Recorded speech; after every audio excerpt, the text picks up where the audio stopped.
Hi, Renee Eng, and welcome to In Focus California, the show where we delve into the issues that matter to you. We talk to lawmakers, community organizers, and others who shape the policies that affect your life. Today's topic, pharmaceuticals. They make you well when you're sick, diminish pain, ease anxiety. But are they always safe?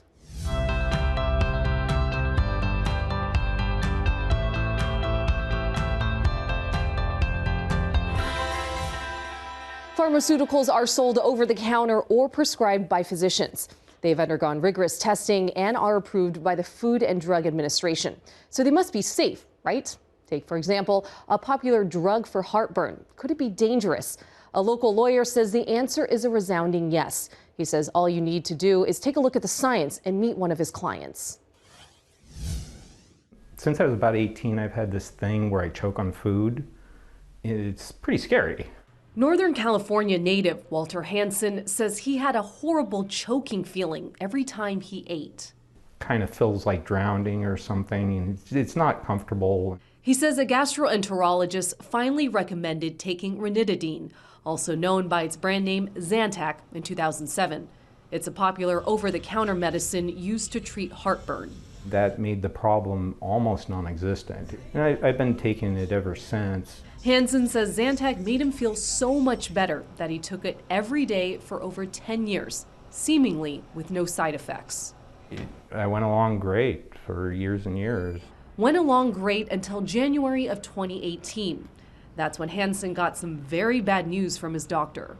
It's colorectal cancer that spread to my liver, and it's now in one of my lymph nodes. What was going through your mind when you found out you had cancer? I don't want to die, you know. It was just scary, and I hoped that somehow it could be fixed. Hansen had stage 4 cancer. He started chemotherapy, and he kept taking the Zantac that continued to hold his digestive problems at bay until he got another bombshell. I heard on a news show that that Zantac had been linked to cancer. And I went and Googled it and started looking into it. Hansen had continued to take the drug that could have caused his cancer for 2 years after his cancer diagnosis. Brent Wisner, a partner with the LA law firm Baum, now represents Hansen in a lawsuit against drug companies who made Zantac over the years, including GlaxoSmithKline and Pfizer. So there's been a lot of owners and controllers of the drug. And depending on when people took it, we sued different defendants because those defendants are responsible. Wisner says there's evidence the drug makers, including Sanofi, the current manufacturer of Zantac, were aware the medication could be deadly. They have known from the very beginning that when Zantac enters the human body, it has a chemical reaction that creates something called NDMA, which is a very potent carcinogen. In fact, the FDA lists NDMA as a probable human carcinogen. The agency wants drug makers to recall ranitidine medications if NDMA levels exceed the FDA standards. We have studies going back to 1981 showing that researchers were saying to GSK at that time, or GlaxoSmithKline, that this has a problem, that when you take this and you expose it to human acid in the stomach, that it actually creates NDMA. In fact, Valizer, an online pharmacy that tests every batch of medication, filed a petition asking the agency to recall all products containing ranitidine.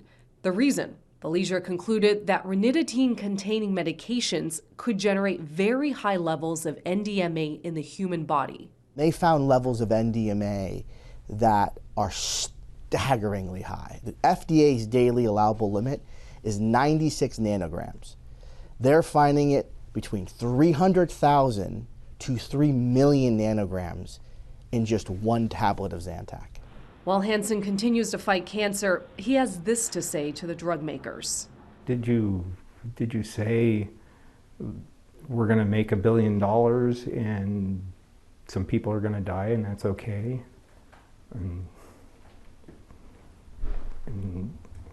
we'll make them enough money that it won't matter?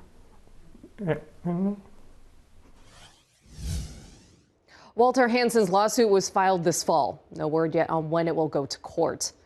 The FDA says that preliminary tests of the following alternatives to Zantac found no NDMA.